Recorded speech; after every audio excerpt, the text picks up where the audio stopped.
apa, mengejar target supaya materinya itu walaupun bolong-bolongnya bisa hampir mirip-mirip dengan kelas reguler gitu kan ya. Karena dulunya waktu awal-awal ada kelas RPL itu kan informasinya bahwa UTS itu akan dilaksanakan berbarengan gitu kan ya. Nah ternyata tidak jadi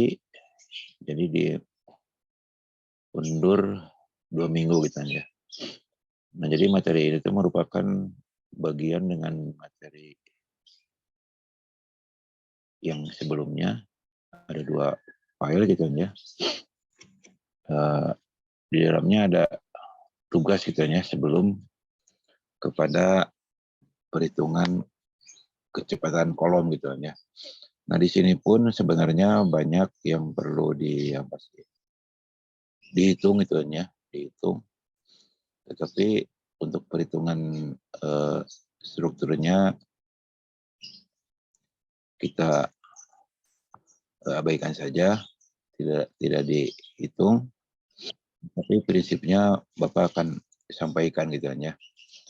Karena apa? Karena perhitungan kolom itu merupakan konstruksi yang vertikal di mana gayanya horizontal gitu kan ya. Atau di beberapa referensi yang lain bahwa sering menyebutkan tipe horizontal gitu kan ya. Karena berdasarkan gaya ya. Ya kalau berdasarkan konstruksi ya vertikal gitu kan ya. Tapi di beberapa referensi ada yang menyebutkannya berdasarkan gayanya ya. Itu gayanya berdasarkan horizontal. Gitu. Nah kita lihat dulu mengenai prinsip-prinsip dari sistem konstruksi acuan perancah untuk kolom gitu ya. Nah gambar yang sebelah kiri itu menunjukkan bagian cetakannya itu ada 4 sisi gitu ya. Kemudian gambar yang di sebelah kanan menunjukkan cetakannya bentuk siku gitu ya. Bentuk siku.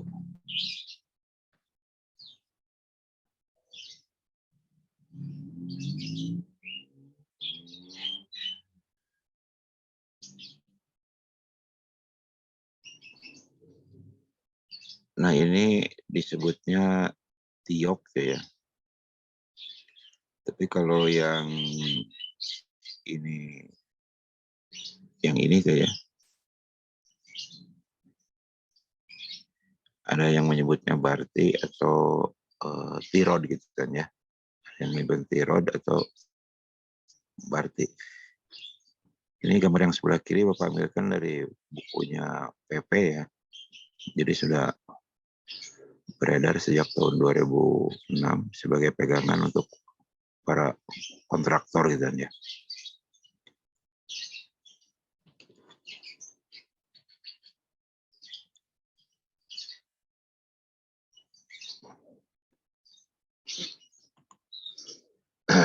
Nah ini contoh-contoh kalau di lapangan cetakan yang 4 sisi gitu ya, yang 4 sisi. Kemudian yang ini cetakan kolom bentuk L gitu ya. Nah kebetulan ini pakai balok girder gitu ya. Nah sering di lapangan ini disebutnya peri girder gitu ya. Kolom peri girder gitu ya. Ya karena girdernya asing dari peri gitu ya. Ini kalau dilihat sisi luarnya, luarnya ya kelihatan ini yang ya. Nah ini jarak-jarak ini tentu saja disesuaikan dengan kemampuan dari balok girder gitu ya. Tapi yang benarnya dihitung, tetapi di buku panduannya atau manual booknya Ferry gitu ya, itu sudah ada aturan-aturannya. Dari bagian bawah yang cantilever ini untuk dimensi sekian ya, jadi sudah ada apakah jarak dari bagian bawah itu 20 cm atau 30 atau 35 gitu ya. Kemudian jarak spoiler berikutnya itu lebih pendek dibanding dengan jarak atasnya itu ya. Jadi tergantung dari dimensi kolom atau dimensi shear wall yang dibuat gitu ya. Nah ini kalau dilihat dari bagian dalamnya seperti ini. Ini kayu lapisnya bukan kayu lapis yang kita sering lihat gitu ya. Tapi ini sudah diberi lapisan film gitu ya. Supaya mudah di dalam bongkarannya ya. Jadi kalau diberi minyak begisting akan mudah untuk bongkar itu ya. Dan tidak begitu banyak menyerap air adukan betonnya itu. Nah, cuma harganya hampir 3 kali lipat dari kayu lapis yang biasa gitu ya. Nah ini kalau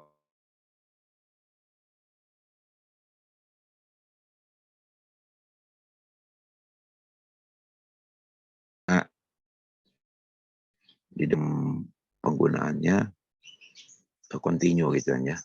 Continue itu dalam arti sering digunakan berkali-kali ya. Jadi kalau dalam proyek ini masih layak untuk digunakan ya disimpan di dalam gudangnya ya. Nanti kalau ada proyek lagi bisa digunakan kembali gitu aja. Jadi tidak seperti kayu lapis biasa. Kalau kayu lapis biasa kan 5 kali pakai itu udah rusak gitu ya. Tapi kalau ini cukup kuat gitu ya. Nah ini bentuknya bentuk L ya cetakannya. Nah kalau dipasang seperti ini,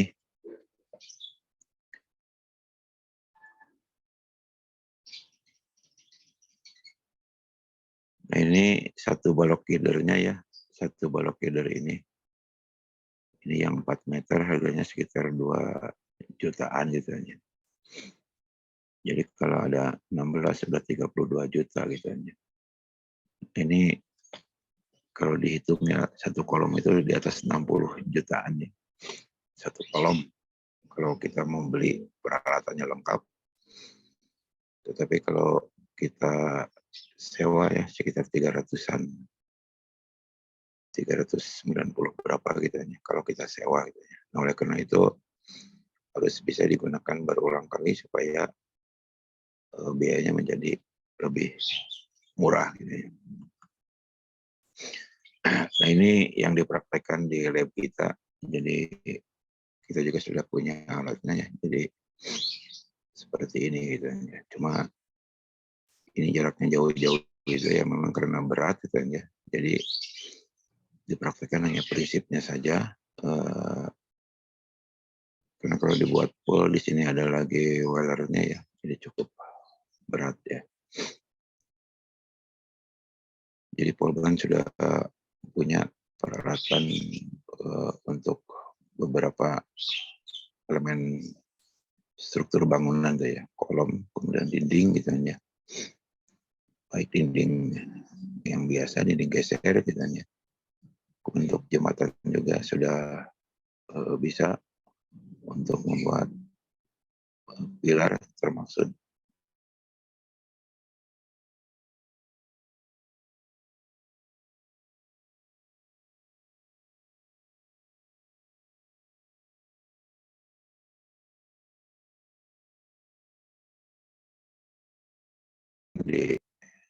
di kita gitu ya. Nah ini tioknya itu seperti ini gitu. Tiok, jadi namanya ini khusus untuk sambungan sudut ya, baik di kolom maupun di dinding itu di bagian sudutnya menggunakan tiok gitu ya. Nah kemudian ada satu lagi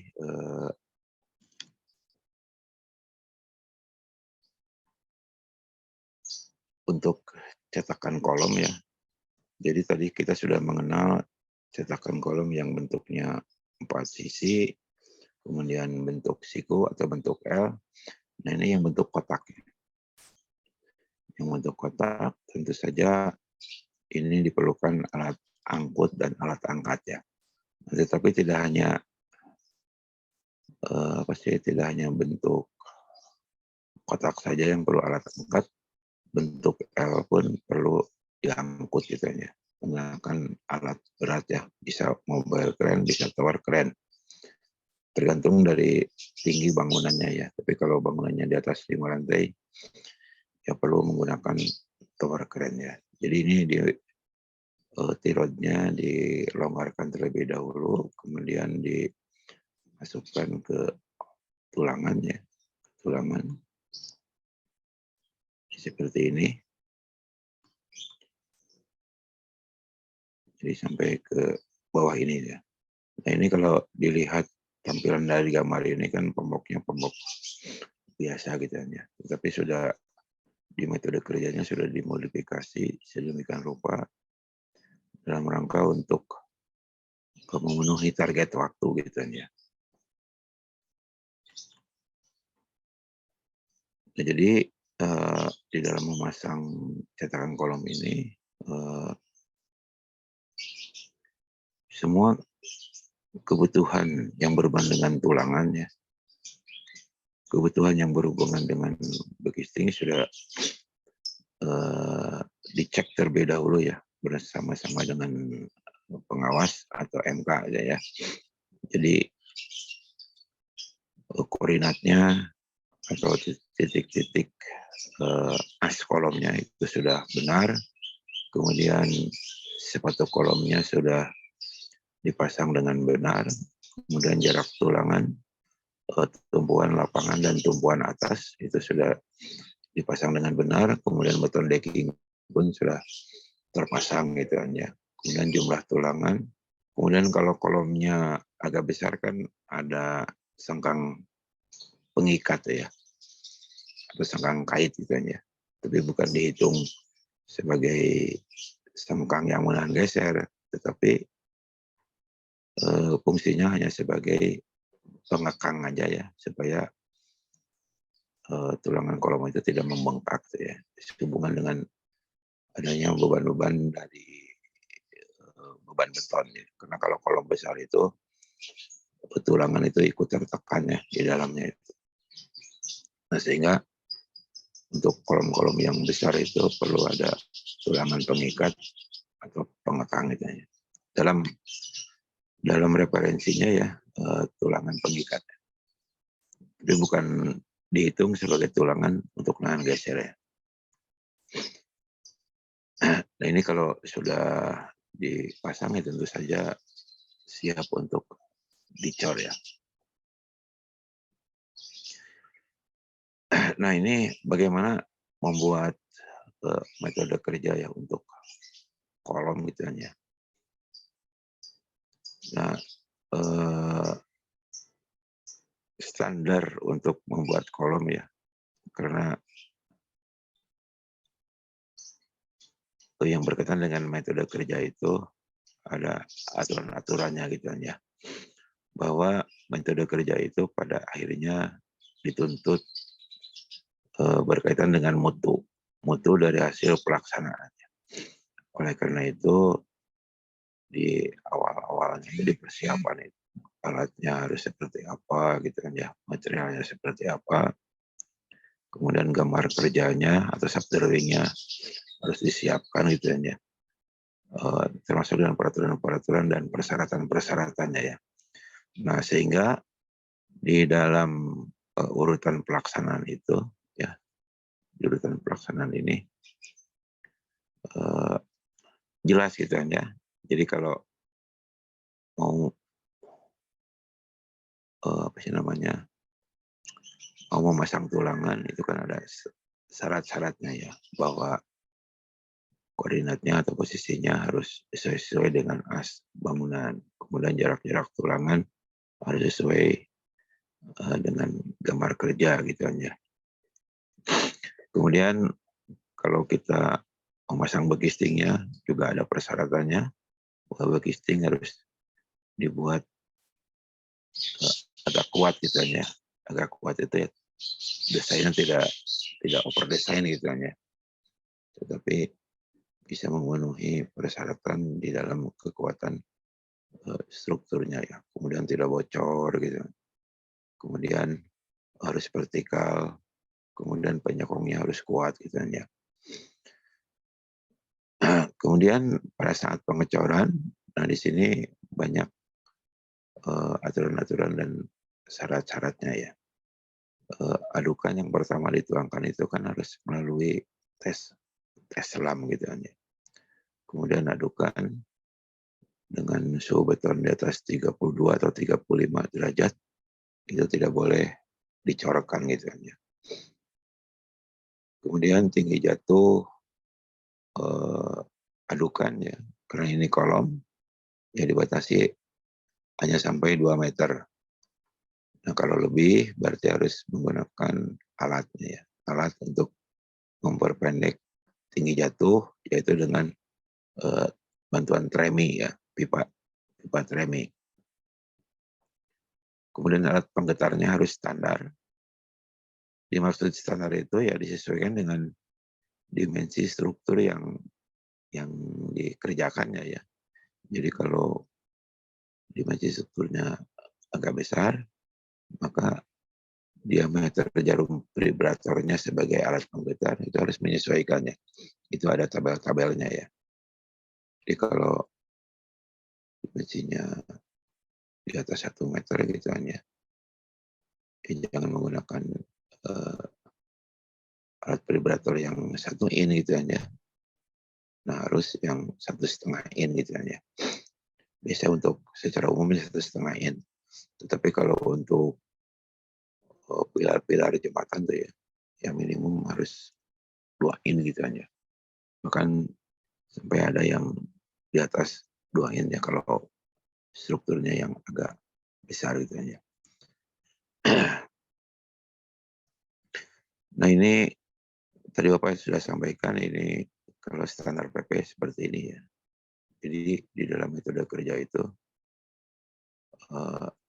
suka di apa sih diminta gitu ya untuk pelaksanaan QC-nya ya. Jadi QC itu quality, safety, healthy, dan environmental gitu ya. Jadi ini ketiganya lah gitu ya. Ketiganya. Kemudian langkah strategisnya yang harus dilaksanakan seperti apa. Kemudian di dalam melaksanakan pekerjaan itu tentu saja tidak lepas dari aspek risiko ya, risiko pekerjaan. Itu harus diantisipasi gitu ya dari awal supaya proyek bisa tetap berjalan gitu ya. Nah ini kalau kita perhatikan gambar ini ya, gambar sketsa ini, kuat tulangan dipasang pada as-as bangunannya ya.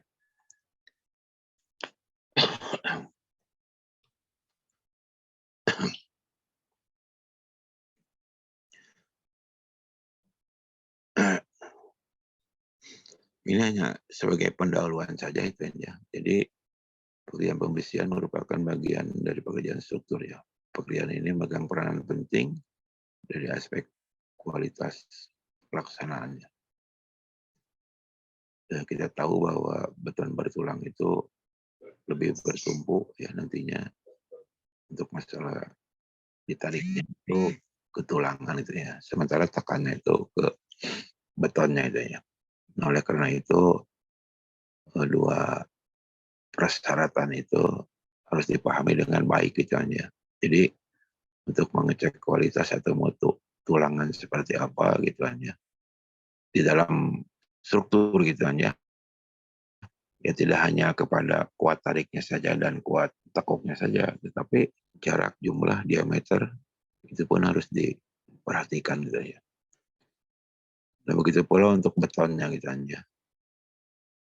Untuk betonnya kita tahu bahwa eh, secara umum beton itu kan dites di lapangan itu ada 2 tahap gitu ya. Tahap pertama selamnya gitu ya. tahap berikutnya adalah dengan uji tekan. Tetapi ditekannya itu setelah beberapa hari dari proses pelaksanaannya. Nah, jika seandainya tekannya tidak memenuhi persyaratan, ya ada kemungkinan beton yang sudah terpasang itu dibongkar ya. Kalau sudah apa sih namanya, melewati toleransi gitu ya, toleransi. Kalau zaman dulu kan di bawah 80% baru dibongkar, tapi kalau masih sekitar 80% masih memenuhi persyaratan ya. Nah ini peralatannya. Jadi apa saja yang dibutuhkan untuk mengerjakan elemen kolomnya. Jadi kalau proyek besar, tulangannya pasti dipotong menggunakan mesin itu ya, untuk efektivitas dari produktivitas kerjanya ya. Kalau mau make jelas ya, pasti menggunakan bar bending. Kemudian materialnya di sini hanya dibuatkan untuk tulangan dan alat bantunya ya, berupa kawat benderatnya. Ini kawat benderatnya pun kalau di proyek-proyek besar ya sudah standar ya. Jadi kalau diikat pakai tangan itu agak repot gitu ya, karena kawatnya agak keras ya, dan diameternya pun lebih dari 1 mili. Kalau persyaratan 1,24 mm ya. Jadi bukan kawat tulangan yang pernah kita lakukan di lab, bukan itu ya, tapi yang lebih gede lagi dan keras gitu ya.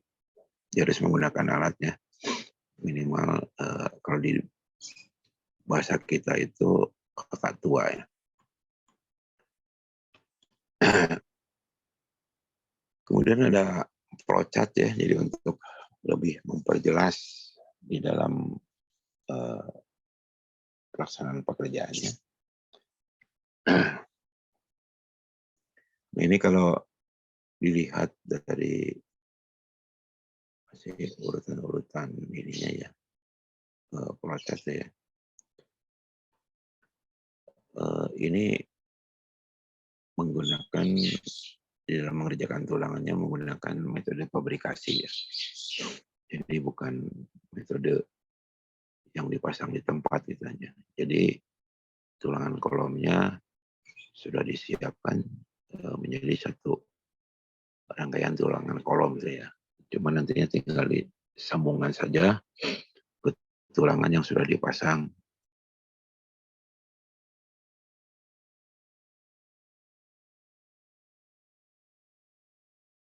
Sebelumnya ya. Nah ini bisa dilihat dari bagian ininya gitu ya. Jadi ini sudah kemudian di checklist bersama konsultan pengawas atau MK gitu ya. Ya kalau ada kekurangan tinggal diperbaiki lagi. Nah ini flowchart untuk pekerjaan tulangannya. Mungkin di dalam metode kerja untuk pekerjaan logistiknya ya akan lain lagi itunya ininya flowchartnya. Ini hanya menunjukkan untuk pekerjaan tulangan saja. Nah ini untuk poin 1 kita tahu kan ya bahwa dulu pernah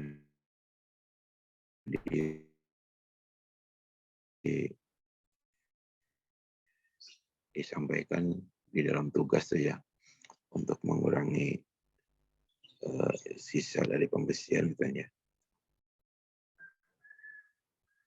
Yang ini.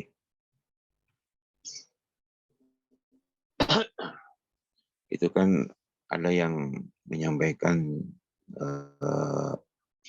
tidak boleh lebih dari 5%, dan ada juga yang menyampaikan jangan lebih dari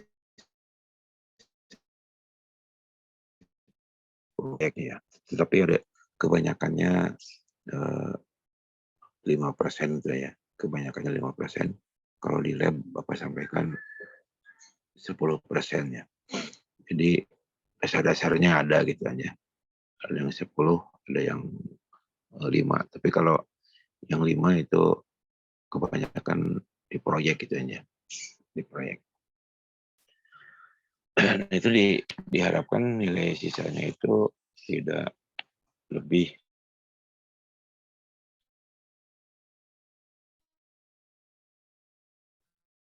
dari persen tadi ya, 5% atau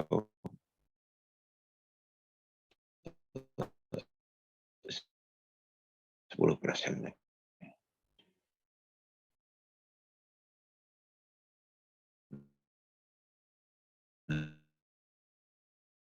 Jadi artinya bahwa sebelum memulai pekerjaan, bahwa besi-besi yang akan dipasang itu, nah ini biasanya